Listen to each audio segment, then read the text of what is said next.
So in this video we're going to look at the essential fundamental building blocks, the elements, the basic elements that are needed in order for you to light a scene or a subject. So let's start off with the key light. Now the key light essentially is the main light which is predominantly lighting your subject. The key light doesn't necessarily have to be the brightest light or has to come from the front of the subject.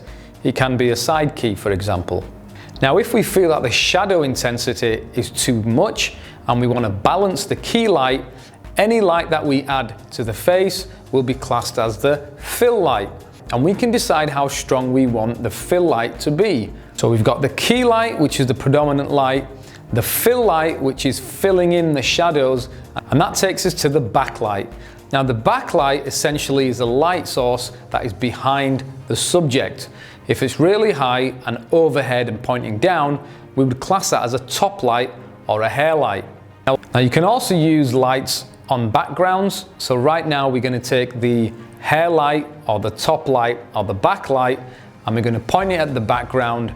We're going to shape the light using some barn doors, and this is what we get. Next we have the kicker light. Now the kicker light sometimes gets mistaken with the rim light. The kicker light essentially is like a 3/4 backlight. It's behind the subject off to the side, and a kicker light will spill some of the light on the side of the face. That is what defines the kicker light. Now the rim light is not like the kicker light. Yes, it is behind the subject, it can be off to the side, but there's no spill with the rim light.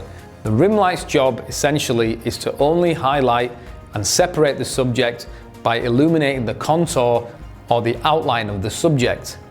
Now for the key light, I'm using a Genaray Monobright LED head, and in front of that we've got a softbox modifier in the shape of an octagon. It's called an octabox. In front of the octabox we've got a grid. This stops the light from spilling everywhere and keeps the light focused on our subject. For the fill light we're using an impact strip box which also has a grid.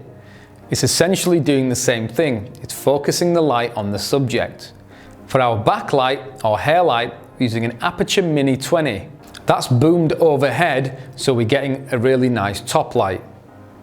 For our kicker light, we're using a Yongnou YN360. This is an LED wand where we can change the RGB values along with the temperature of the light, and that's just screwed into a light stand.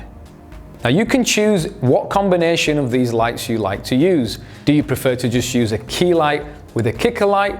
Do you like using a hair light? It really depends on the scene and what you have in mind. The best thing I would suggest you do if you're new to lighting is purchase a mannequin. It will be a fantastic resource. You can test out lighting setups. You can play to your heart's content. Mannequins are better than models in the sense they don't need feeding, they're always on time, they never complain, they don't talk much, which can be a good thing. They're pretty much low maintenance. And they'll always be there ready for you to shoot and they'll never get bored. I hope you found some part of this video useful. If you did, please subscribe.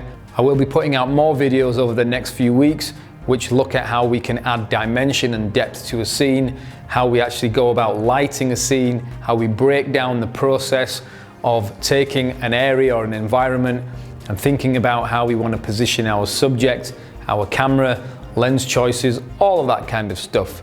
Thank you for watching. I'll see you next time.